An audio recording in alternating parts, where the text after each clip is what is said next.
Hello, my name is Rayford Reddell. My love affair with roses has been going on for 25 years. The first 15 of those years, I was happily growing roses as a hobby in my San Francisco backyard. Then I ran out of space. Bedazzled by the vision of fields of roses, I then purchased a beautiful 9-acre plot of land in Petaluma, Northern California, with the idea of growing roses commercially for cut flowers. I called it Garden Valley Ranch.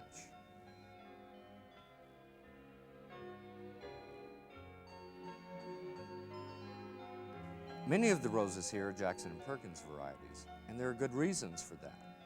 For one, Jackson and Perkins demand exceptional quality and performance in their roses. And I sleep better at night too, knowing that their rootstock is virus-free. We now have fields with over 8,000 rose bushes. Just about everywhere you look, there are roses. We even have a romantic area surrounded by roses for open-air weddings. When I'm not caring for my roses, I'm working on my regular newspaper column about roses, writing books on roses, and lecturing, so you can understand why roses are my passion and continue to consume my life. Roses have given me an enormous amount of pleasure and happiness, and they continue to do so. That's why I want to pass along my thoughts and tips on roses, so that you too can experience the same fun and rewards that I have. Let's start with some rose fundamentals.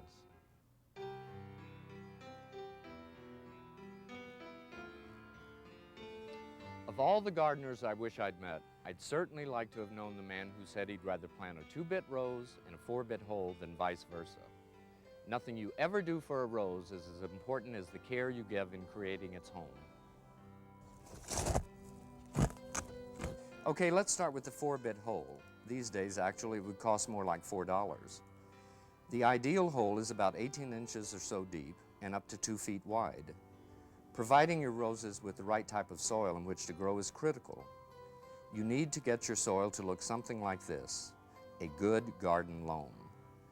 Mix this loam with equal portions of aged manure and any organic material like compost or peat moss. Before you start to plant your rose, there's one important step to take. You need to make sure that the hole drains properly. Fill it with water, and if it doesn't drain within an hour, dig deeper and improve the drainage.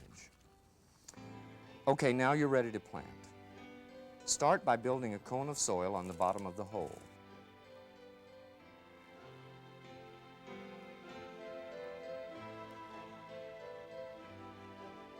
Before planting bare root roses, they should be soaked in water, 24 hours if you can, or at least overnight. To help prevent disease, it's a good idea to add a little household bleach too. A 1/4 cup per 5-gallon container will do fine.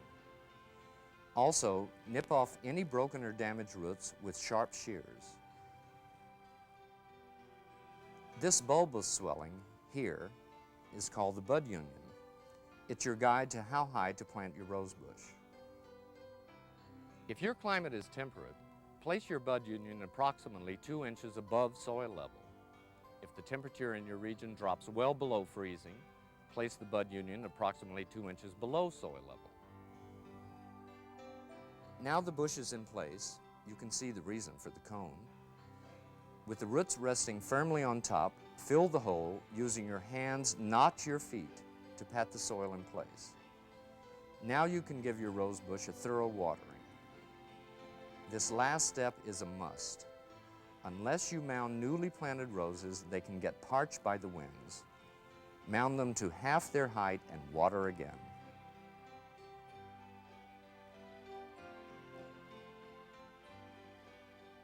With roses, the key to watering isn't watering frequently, but watering a lot when you do water. In so doing, water goes deep into the ground and encourages strong root formation. If you water only the surface, you'll encourage feeder roots. And now to the fun part, the reason we all grow roses in the first place. But look at the roses themselves. I'm lucky, I get to smell them too.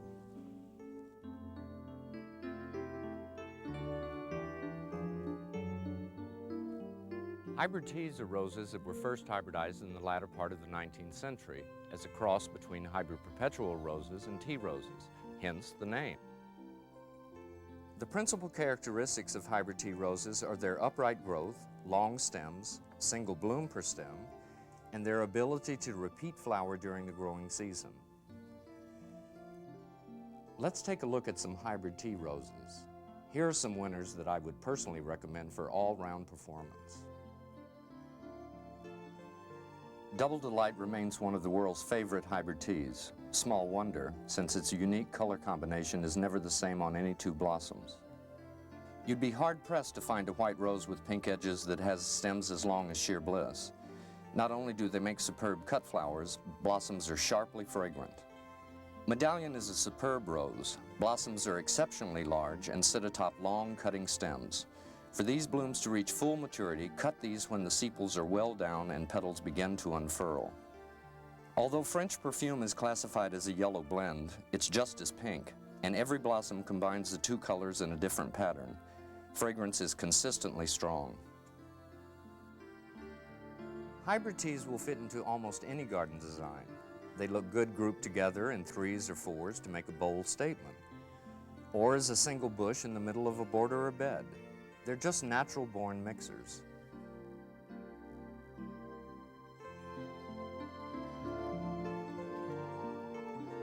The category Floribunda roses was created more than 65 years ago by none other than Jackson and Perkins, and year in and year out they've continued to enhance and develop the variety. I like to call these roses show-offs because they have the ability to produce many blooms per stem and repeat flower throughout the season. Floribundas generally tend to be shorter in height and have a more compact habit than hybrid teas. And because they frequently have so many blooms on each stem, the blossoms are usually smaller than those of hybrid teas. Here are some outstanding Floribunda roses, some that I've been growing for a long while. The blossoms of French lace have flawless form. They occur in sprays of from 3 to a dozen blooms each. Foliage is small and a handsome shade of dark green.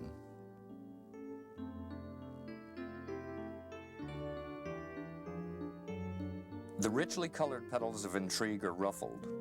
Intrigue may be modest in height, but is prolific in blossom.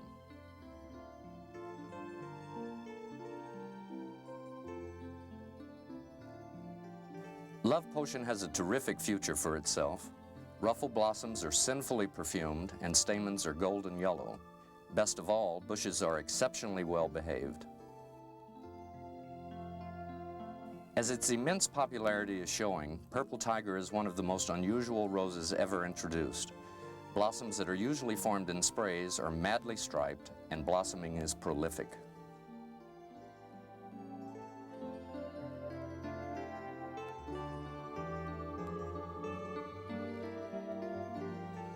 Climbing roses are those that can be trained to climb up walls, trellises, arbors, or pillars.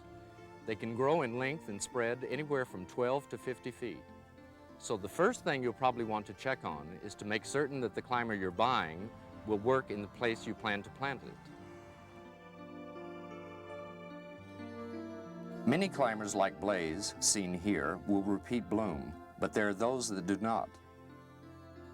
You'll have to train your climbing roses by initially tying the canes to an upright, a post or a wire perhaps, and then, as the canes get taller, attaching them horizontally to your trellis, wall, or arbor. In doing so, you'll encourage your climbing roses to produce more laterals, as shown here, giving you more blooms. I love climbing roses. They offer so much variety, they give a sense of height to a garden, they look wonderful climbing up trees, and best of all, require a minimum of pruning and care.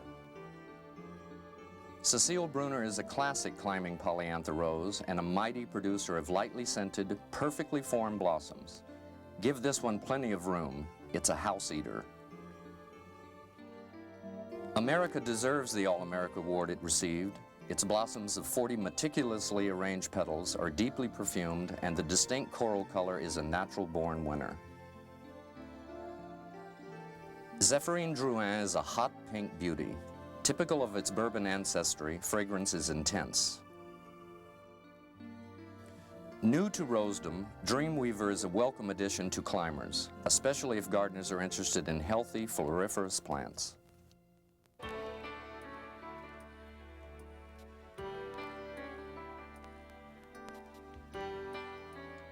When I started growing roses, nothing frightened me as much as the thought of pruning them. Now I want to make it easy for you with my simple 4-step pruning lesson. First, make sure that you have a pair of clean, heavy-duty, sharp pruning shears, a pruning saw, and loppers. Okay, 1. If Mother Nature hasn't done it already, strip all the leaves from the bush. 2. Remove all the twiggy top growth. This allows you to better see the structure of the bush, particularly the center, where you will have to make the important cuts. 3. Take out dead wood and any wood that crosses the center of the bush. These interfere with air circulation. If canes are hard to get to with shears or lopper, use a pruning saw. 4. Look for dormant budding eyes facing outward from the center of the bush. Make all cuts 1/4 inch above them. This is the point from which all new growth will appear. These final pruning cuts are the ones that will determine the height and shape of your bush. This is what a well-pruned rose bush should look like. It may seem a little stark right now, but look what happens in a few months. Hard to believe, isn't it?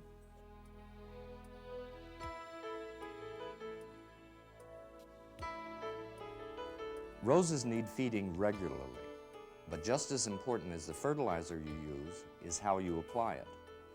The correct procedure calls for spreading fertilizer around the drip line of the bush. The drip line is that imaginary circle that would be formed if the bush were soaking wet and dripping water at its perimeter. Be sure to follow the product label directions carefully. After applying fertilizer, you must water it in thoroughly so that it reaches down to the roots where it's needed.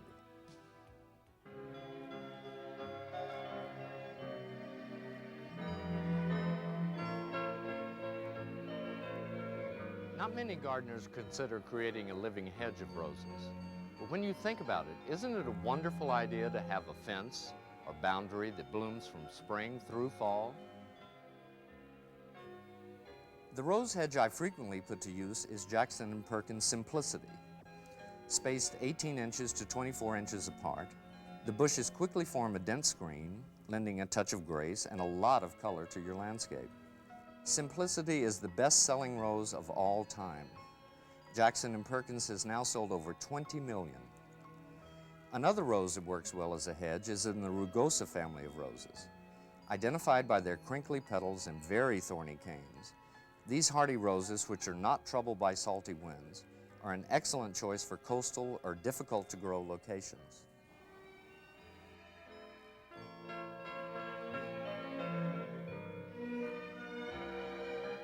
In the never-ending search for rose perfection, old garden roses have been crossed with modern hybrid teas and Floribundas. The result is a new strain of roses that possess the best qualities of both. I think Graham Thomas is the best of the yellow English roses. Blossoms are large, richly fragrant, and bushes are agreeably disease-resistant. Heritage is the most famous and popular of all English roses, doubtlessly because of its appealing shell pink color and the way each blossom is so lovingly formed. Fair Bianca is a favored English rose for those gardeners who like to enjoy roses indoors. Its cream to white blossoms are cunningly formed and rich in honey-like perfume. I believe that Evelyn is the most deliciously perfumed of all English roses. The color of the intricate blossoms never seems to be the same, sometimes yellow, other times apricot, but always with hints of pink. My experience suggests that there should be a place in everyone's garden for at least 1 or 2 of these new roses. They come in all colors, shapes, and sizes, and nearly all of them will bloom happily, on and off for at least 6 months of the year.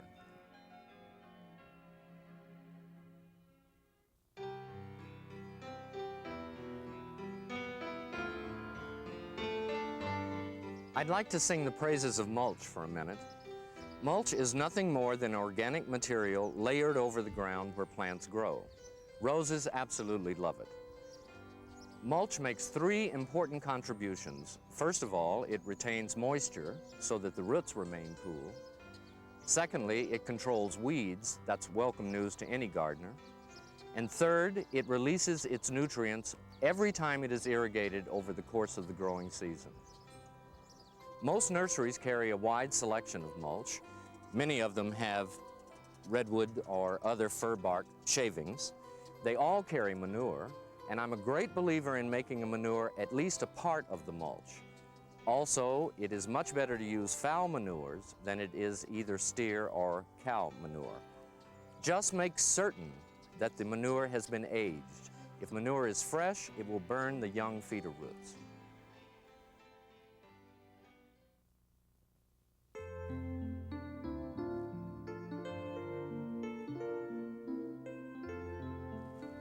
Without question, the rose is the most versatile shrub that exists. In fact, the only limitation to the role roses can play in your garden is your own imagination. Whether you have a tiny plot or a large estate, there are roses that will blend perfectly into the design.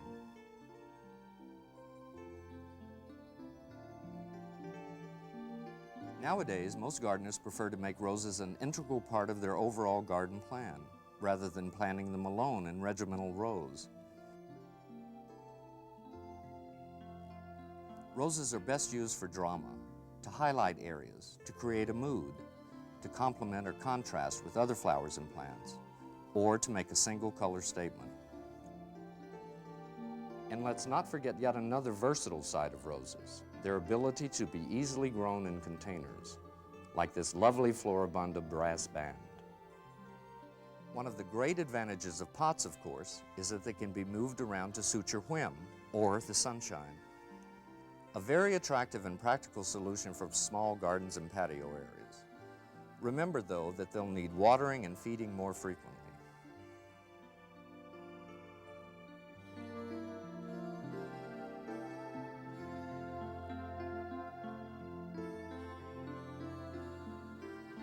One of the real joys of growing roses is to be able to use them in floral arrangements. Whether it's a single stem or a lavish bouquet, there's nothing that lifts the spirits quite like a beautiful arrangement of rose blossoms. And it doesn't have to be complicated. Here's a tip. After you have cut your roses and brought them into the house, cut the stems a second time under water. This will make your roses last much longer in the vase. Look how quickly my friend Jane creates this lovely bouquet.